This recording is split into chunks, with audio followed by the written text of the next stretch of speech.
There was the unending heat of a long rainless August, and there was the phantom.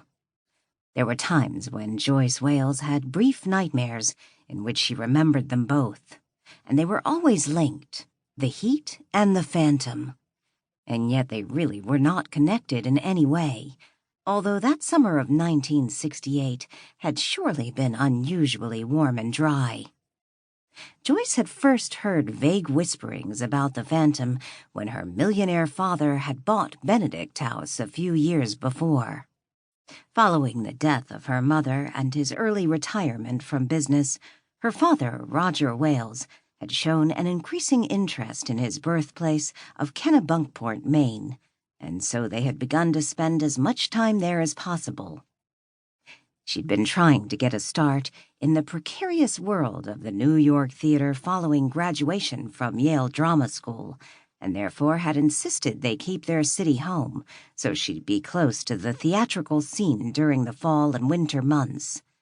But thus far her career had been confined to a few small off-Broadway roles. So when her father used his contacts to get her the position of assistant producer at the famed Ogunquit Playhouse near Kennebunkport, she jumped at the chance. It was only later she realized it was a sly ploy on his part to make sure they would be able to continue living at their summer place. Roger Wales was assured of enjoyable holiday months at Benedict House while she was able to further her theatrical career.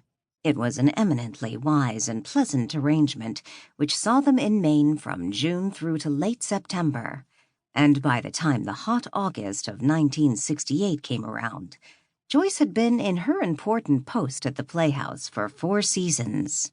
Busy and happy in her work, she drove back and forth between the impressive Playhouse on Highway 1 to the great stone castle-like mansion on the rocky shore of Kennebunkport 9 miles away. She had little time to pay attention to the history of the rambling old mansion or the occasional quiet references to the phantom which older members of her father's circle of friends made from time to time. Joyce realized that a ghost was part of the legend of every old house, and took it for granted that Benedict House should be expected to have one. The imposing stone mansion, perched on a rocky cliff along the shore just outside the village, was nearly 70 years old. She knew that the original owner had suffered ill health and hung himself in one of the attic rooms, and that his son had married a noted beauty of the area who had become romantically involved with a wealthy neighbor and been discovered murdered one fine morning.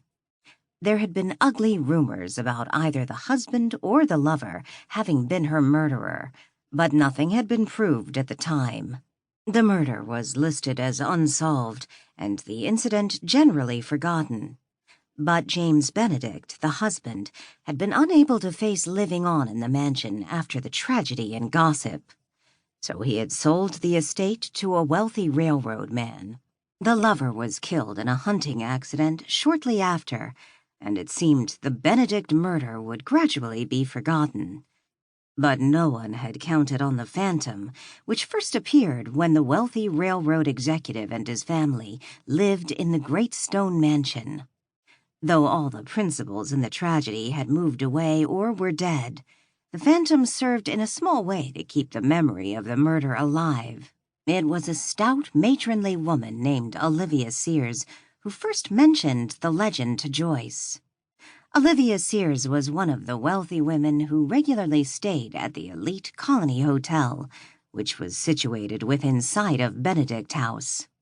She had also been brought up in Kennebunkport and enjoyed her summer visits back to the village.